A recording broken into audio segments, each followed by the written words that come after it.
Prerequisites for prayer. Before prayers can be performed, preparation is needed.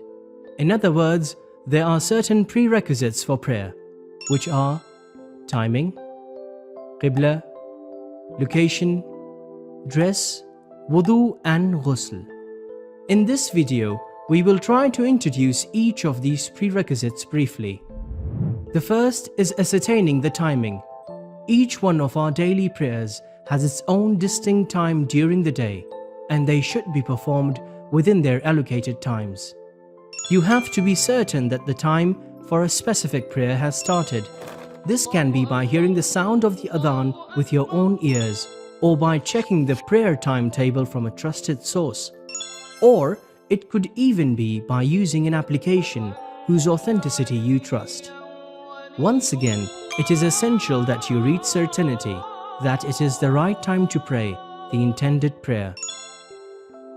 The time for Fajr prayer is from true dawn till sunrise, while for Dhuhr and Asr is from the time when the sun starts declining till sunset, and for Maghrib and Isha is from sunset till the middle of the night. Note, what we mean by sunset is the time after the sun has set and the eastern redness of the sky has disappeared. The second prerequisite is determining the Qibla. All Muslims should face towards the holy Kaaba in the city of Mecca while praying. You can find the direction of Qibla by seeing a sign that you trust, or by asking a trusted person, or even by using a device in which you trust its result. The third prerequisite relates to the place where you are performing your prayers.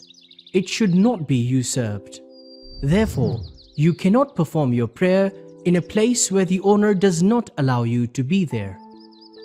In addition, the place where you put your forehead in sajda should be tahir or ritually clean and not najas.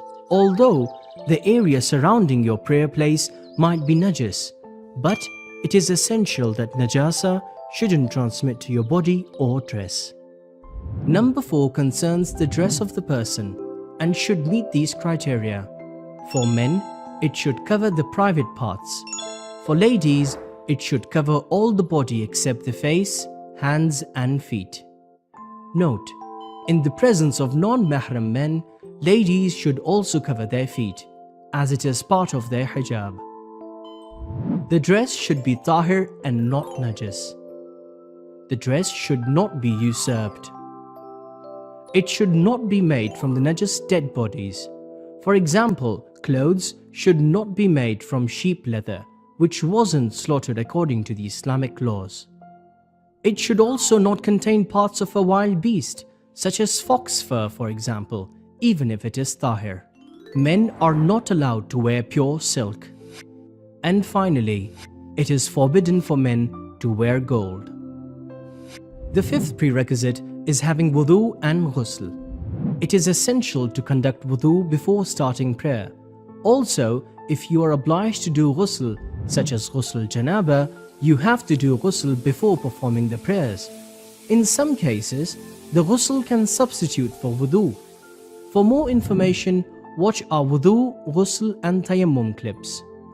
By observing these prerequisites, you will be ready to perform the daily prayer, which is explained in detail in our next video in the Ahkam in Minutes series.